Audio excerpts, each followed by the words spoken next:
Bonjour, nous allons maintenant corriger l'exercice 29-29.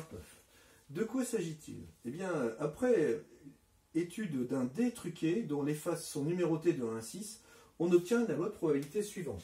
Effectivement, il est truqué, parce que s'il n'était pas truqué, eh bien, j'aurais l'équiprobabilité pour chacune des sorties du dé. J'aurais autant de chances de faire un 2 que de faire un 5. Si ce n'est pas le cas, j'ai 15% de chances de faire un 2 et seulement 8% de chances de faire un 5. Donc ce dé, il n'est pas normal du tout, en effet. Bien, alors, déjà, je vais aussi vérifier un petit truc, c'est que si c'est une loi de probabilité, normalement, la somme de toutes les probabilités, ça doit faire 1. Alors, 0,2 plus 0,15, ça fait 0,35, 0,47, 0,64, 8 et 4, 12, 0,72, plus 0,28, ça fait bien 1. Donc, effectivement, tout additionné donne bien 1. Donc, c'est une loi de probabilité.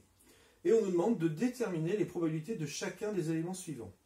Alors, on a un premier événement qui est l'événement A. Le résultat est supérieur ou égal à 4. Alors, supérieur ou égal à 4. Donc, la probabilité que ma variable aléatoire, elle est une valeur supérieure ou égale à 4. C'est parti. Bon, bah, supérieur ou égal à 4, ça veut dire soit 4, soit 5, soit 6. Donc je vais additionner ces trois valeurs-là, ce qui me fait 0,17 plus 0,08 plus 0,28. Donc P de X supérieur ou égal à 4. Alors 8 et 7, 15, ça fait 0,25 plus 0,28, ça fait 0,53. Voilà, ça c'est la première. La deuxième, c'est l'événement B, qui nous dit que le résultat est un nombre impair. Alors j'y vais.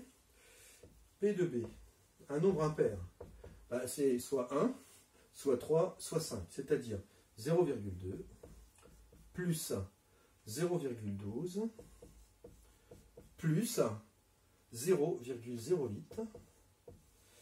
Ça fait donc 0,32, 0,40, c'est-à-dire 0,4.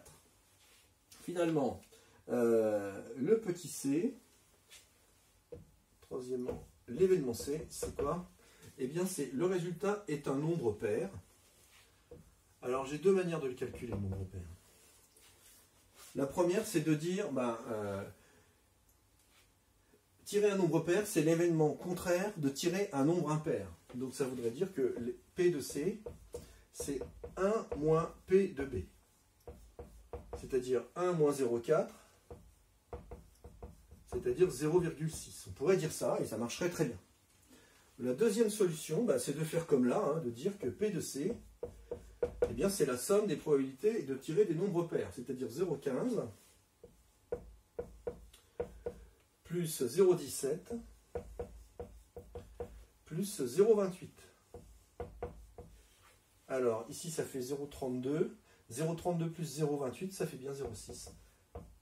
Voilà la deuxième manière de trouver ce résultat. C'est tout pour cet exercice. Je vous remercie.